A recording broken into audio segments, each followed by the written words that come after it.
Aujourd'hui, je vais vous parler du film God of Egypt, 2016. Attention, spoiler! L'histoire tourne autour d'une trahison familiale. Le dieu Seth, avide de pouvoir, tue son propre frère Osiris et s'empare du trône, plongeant l'Égypte dans le chaos. Horus, le fils d'Osiris, se retrouve trahi et aveuglé par son oncle. Avec l'aide d'un jeune voleur audacieux nommé Bek, Horus se lance dans une quête pour reconquérir son royaume et se venger de cette trahison. Préparez-vous à une aventure remplie de combats épiques, de créatures légendaires et de rivalités divines où frères et oncles s'affrontent pour le destin de l'Égypte. Il y a bien longtemps, dans les terres d'Égypte, les dieux vivaient avec les hommes dans un paradis qu'ils avaient créé. Le royaume était divisé par deux frères, Osiris qui régnait sur les terres abondantes du Nil, et Seth, qui était isolé dans les déserts par l'amertume et la jalousie. Lorsque le moment est venu pour Osiris de couronner son propre fils Horus comme nouveau roi, les liens des frères sont mis à l'épreuve en même temps que le destin de l'Égypte. Le jour du couronnement, Horus s'admire dans le miroir tout en enfilant son armure, mais son amant Hathor se moque de lui pour son manque de préparation. La divinité aime énormément la déesse et lui a donné le bracelet de 42 étoiles, qui la protège des monstres qui la poursuivent sans relâche. Ils se rendent à la cérémonie où tous les dieux se sont réunis et où tout le monde célèbre en offrant leurs cadeaux. Osiris dit aux fidèles que tout le monde est égal quelle que soit la valeur de leurs offrandes, car ils auront tous une place dans l'au-delà. Il appelle son fils Horus, le dieu de l'air, et prévoit de le couronner pour être le prochain dirigeant de l'Égypte. Cependant, leur cérémonie est rapidement interrompue lorsque le frère du roi apparaît de la foule.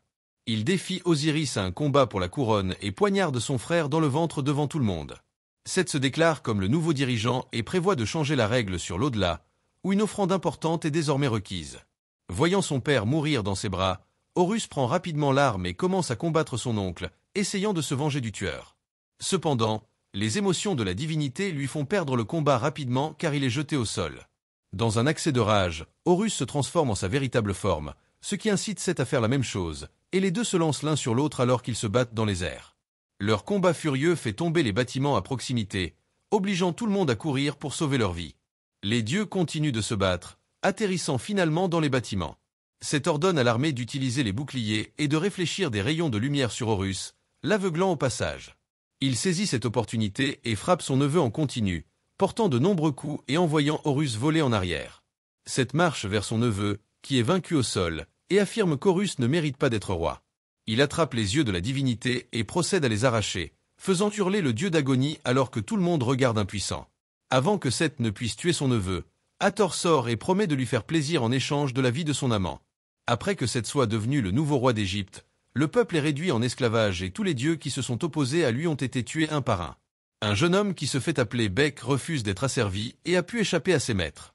Il continue dans la ville et arrive devant un palais, où son amant Aya est retenu captif comme esclave par l'architecte en chef travaillant pour Seth. Bek la surprend après le départ du maître de la femme, et prévoit de la voler, mais Aya lui dit que cela ne servira à rien car tout le pays souffre. Elle veut que son amant vole les yeux d'Horus à Seth, car la femme croit que son dieu est le seul à pouvoir libérer le peuple égyptien. Zaya montre à Bek la bibliothèque de l'architecte, et l'homme trouve un dessin de la pyramide de Seth, où il cache les origines de ses pouvoirs. La femme montre également à son amant les plans du coffre-fort, où l'architecte a placé de nombreux pièges pour empêcher toute personne de voler les trésors à l'intérieur. La nuit, Bek suit les wagons au trésor depuis le toit et parvient à sauter dans les piles d'or à l'intérieur du chariot. Les grandes quantités de trésors sont déposées à l'intérieur d'un tunnel secret, et Bek finit par arriver dans une chambre souterraine, juste devant l'œil d'Horus. Les pièges gardant les trésors s'avèrent extrêmement dangereux car toute erreur entraînerait la mort de l'homme d'une manière très désagréable. Il arrive jusqu'au dernier pont mais il commence à s'effondrer rapidement, forçant l'homme à courir désespérément et à sauter vers l'œil magique, l'attrapant au dernier moment. Bek se précipite vers sa petite amie avec la bonne nouvelle, mais remarque que quelque chose ne va pas alors qu'elle s'excuse. Le maître de Zaya a découvert leur plan pour voler son dieu et entoure Bek de soldats afin de capturer le voleur. Cependant, Bek est capable de réagir rapidement et utilise l'œil pour aveugler les ennemis, lui donnant une chance de s'échapper avec la fille. Il prend les chevaux et s'enfuit du château, tout en montrant à son amant le trésor qu'il a volé. Leur célébration est interrompue lorsque Zaya est touchée par une flèche en plein dans la poitrine, ce qui fait mourir la fille devant l'homme. N'ayant pas d'autre choix, Bek se rend rapidement dans un temple où réside Horus et entre dans le palais sombre, essayant de demander à la divinité de l'aider à sauver sa petite amie.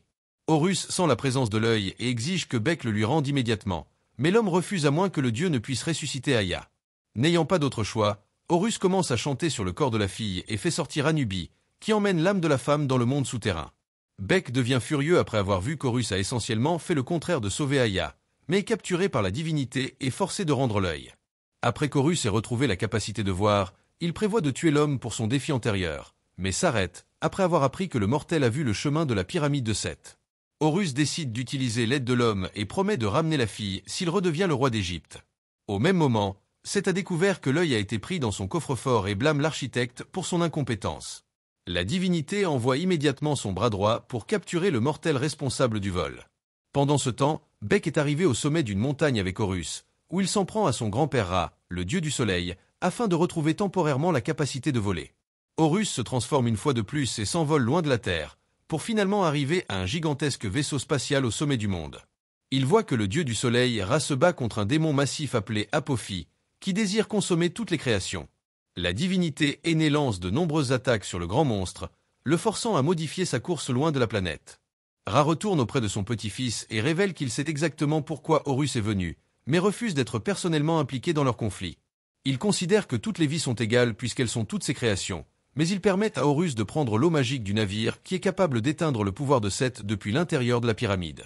Les deux volent vers la terre et s'écrasent sur le sol, mais avant qu'ils ne puissent récupérer, ils sont rapidement attaqués par les serviteurs de Seth sur la cascade. Horus est capable de les combattre facilement même sans avoir accès à toute sa puissance, et commence à les tuer un par un à l'aide de sa lance. Cependant, l'un des éclaireurs a pu survivre à l'attaque et retourne auprès de son maître. Il informe la divinité de l'emplacement de leur ennemi, également qu'Horus a promis aux mortels de faire revivre la femme, ce qui semble amuser le dieu car il sait que ce n'est pas possible. Seth dit au lieutenant de son armée de poursuivre son neveu cette fois-ci et leur ordonne de tuer également le mortel. Au même moment, Hathor surveille secrètement son amant et voit qu'Horus n'est plus dans le temple de son père, mais sa déloyauté est découverte par Seth qui l'espionne par derrière. Il se précipite pour la tuer pour la trahison, mais Hathor enlève son bracelet et est rapidement emporté par de nombreux démons. Elle réapparaît loin du danger après avoir mis le bracelet, et commence à chercher Horus, sachant qu'il est le seul allié qui lui reste. Pendant ce temps, Bek remarque une tempête de sable venant de derrière qui s'avère être les chasseurs de cette montée sur leur serpent gigantesque. Les deux commencent à fuir immédiatement car Horus n'a pas assez de puissance pour combattre leurs poursuivants. Les serpents géants les poursuivent, détruisant tout derrière, tandis que les deux courent désespérément pour sauver leur vie. Les monstres commencent à se rapprocher alors qu'ils crachent du feu vers les personnages principaux, les forçant à se cacher derrière la statue et à ramper à l'intérieur des tranchées. Horus essaie d'attaquer le serpent noir avec sa lance et parvient à piéger le monstre temporairement en lui perçant la mâchoire, mais le chasseur l'attaque furieusement, le forçant à se retirer dans les canaux. La divinité se rend compte qu'ils ne peuvent pas se cacher éternellement et dit à Bek d'attirer l'un des serpents, tandis qu'il frappe par derrière. L'homme court vers le temple et attire l'attention du chasseur, ce qui fait que le serpent blanc le poursuit de près tout en crachant du feu. Horus parvient à rattraper le monstre et grimpe sur son dos, tendant une embuscade au chasseur en l'attachant à la bête. Le serpent charge vers la falaise et tombe de la hauteur, tandis qu'Horus parvient à s'échapper de justesse. Les deux s'enfuient du bâtiment qui s'effondre juste à temps, mais seulement pour voir qu'Hathor a trouvé leur emplacement. La femme marche vers le serpent géant sans peur, tandis que le chasseur ordonne au monstre de la brûler. Étonnamment, la créature refuse d'écouter car elle est hypnotisée par la déesse. Hathor ordonne au monstre de se brûler, et la créature commence à cracher du feu sur son corps, tuant également son maître. Horus révèle à Hathor qu'il prévoit d'entrer dans la pyramide de Seth et de détruire son pouvoir en éteignant le feu du désert. La déesse lui dit que le plan ne fonctionnera pas car la divinité maléfique a placé un sphinx à l'intérieur du bâtiment pour lutter contre les envahisseurs. Le seul moyen de passer sans mourir est de répondre à l'énigme de la créature, ce dont Horus se rend compte que seul Thoth, le dieu de la sagesse, est capable de faire. Ils s'aventurent dans la forêt et finissent par arriver à l'intérieur des racines d'un arbre géant où ils voient de nombreux clones de la divinité travailler tous ensemble. Horus veut que le dieu de la sagesse les aide à vaincre le sphinx, mais la divinité refuse, affirmant que son travail est bien plus important que de résoudre une énigme. Cependant, Bek commence à utiliser la vanité du dieu contre lui en prétendant qu'il a trop peur de se tromper. Ne voulant pas risquer de perdre son ego, la divinité accepte de relever le défi, tandis qu'Horus complimente Bek pour sa rapidité de réflexion. Le groupe traverse le désert et arrive devant une pyramide, où toutes les pierres bougent en même temps. Heureusement, Bek est capable de se souvenir des plans de la bibliothèque et choisit la bonne ouverture, entrant dans le bâtiment magique. Il court rapidement vers le centre tandis que le sable continue de bouger sous ses pieds, et l'homme est capable d'arrêter le chaos en tournant la roue. Ils s'aventurent plus profondément dans la structure et atteignent un tunnel où un monstre géant commence à se former à partir du sol. La créature teste le groupe en posant une énigme compliquée, mais le dieu de la sagesse est capable de répondre immédiatement. Cependant, il s'avère que sa réponse était incorrecte, ce qui rend le sphinx hostile, faisant tomber Horus contre les murs. La divinité essaie de répondre plusieurs fois, tandis que la créature devient plus agressive, mais il finit par donner la bonne réponse et force le monstre à battre en retraite. Il s'approche du puits au centre de la Terre, prévoyant de tempérer le pouvoir de Seth en utilisant l'eau magique, mais sont rapidement coincés par un piège qui sépare l'équipe. Seth apparaît par derrière et prend le cerveau du dieu de la sagesse, tandis que tout le monde regarde désespérément. Beck essaie de verser l'eau dans le puits, mais la divinité l'arrête, disant à l'homme qu'Horus lui a menti à propos du retour de Zaya, car personne n'a le pouvoir de faire quelque chose comme ça. Beck hésite après avoir réalisé qu'il a été trahi, et la divinité prend l'eau à l'homme, la versant sur le sol. Seth rit de leurs efforts vains et s'éloigne, envoyant tout le bâtiment s'écraser vers eux. Heureusement, Horus parvient à se libérer au dernier moment et protège tout le monde des débris qui tombent. Ils ont tous pu survivre, mais le mortel devient extrêmement en colère contre Horus pour l'avoir trompé en utilisant de fausses promesses. Hathor voit cela et essaie de se racheter en retirant son bracelet et en le donnant à Beck, afin qu'il puisse avoir un trésor pour que Zaya puisse passer les portes de l'au-delà.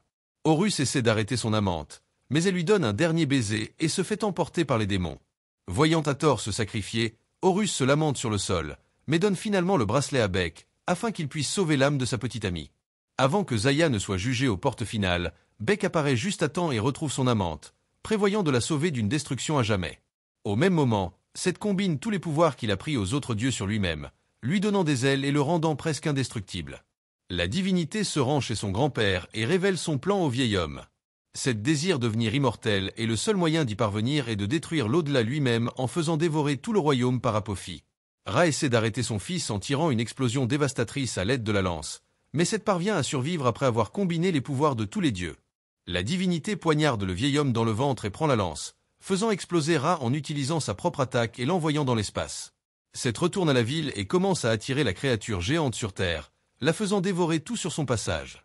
Zaya dit à son amant de retourner auprès d'Horus car il est le seul à avoir le pouvoir de vaincre Seth et de rétablir l'ordre dans le monde. Le jeune homme réapparaît près de la divinité et les deux décident qu'ils doivent aller auprès de Seth avant que tout ne soit détruit. Heureusement, un carrosse volant apparaît devant eux, préparé par les dieux qui défient la divinité maléfique, et ils sont capables de voyager rapidement vers leur ennemi. Au même moment, Seth est revenu avec la lance de Ra, et il attire Apophie vers le Nil, permettant au monstre de tout dévorer tout sur son passage. Horus atterrit sur la pyramide et tente d'attaquer son oncle, mais Seth a pu contre-attaquer immédiatement. Les deux se battent furieusement en échangeant des coups, mais Seth parvient à prendre le dessus et finit par faire tomber Horus au sol. Avant que Seth ne puisse détruire son neveu, Beck apparaît par derrière et l'arrête à l'aide d'une corde. Cela met la divinité en colère alors qu'il se transforme et charge l'homme en le projetant contre le mur. Cependant, Beck est capable de voler l'œil d'Horus alors qu'il est jeté sur le toit. L'homme jette l'objet vers Horus afin qu'il puisse retrouver son pouvoir, mais commence à tomber en même temps. La divinité voit cela et choisit de sauver son ami, alors qu'ils tombent tous les deux du bâtiment imposant vers le sol. Étonnamment, Horus parvient à se transformer au dernier moment et attrape l'homme avant qu'il ne tombe à mort. Beck est étonné que la divinité ait retrouvé son pouvoir sans l'œil, mais Horus a réalisé qu'il n'était pas faible à cause de l'œil manquant, mais plutôt que son cœur n'était jamais au bon endroit. Horus se transforme et vole vers Seth, et les dieux commencent à se battre furieusement dans les airs. Seth tente d'attaquer Horus avec la lance, mais ne parvient pas à toucher son neveu. Les deux pénètrent dans l'imposant bâtiment, causant d'immenses dégâts à la structure. Horus parvient à tendre une embuscade à l'ennemi par derrière, renversant Seth contre les murs et finissant par lui casser les ailes, le faisant tomber vers le sol alors que le bâtiment s'effondre d'en haut. Lorsque la poussière retombe, Seth est gravement blessé par la chute alors qu'Horus s'approche de lui par derrière et le tue à l'aide de la lance de Ra. La divinité vole vers son grand-père qui flotte dans l'espace, et le ranime en lui donnant la lance. Le vieil homme se dirige immédiatement vers le monstre et tire continuellement sur son corps, forçant Apophie à se détourner de ses créations et à fuir la terre. Horus retourne à la ville et voit qu'un de ses disciples a trouvé son autre œil, lui permettant enfin de retrouver son vrai moi. Il marche vers Beck, seulement pour voir que l'homme est déjà mort des blessures précédentes.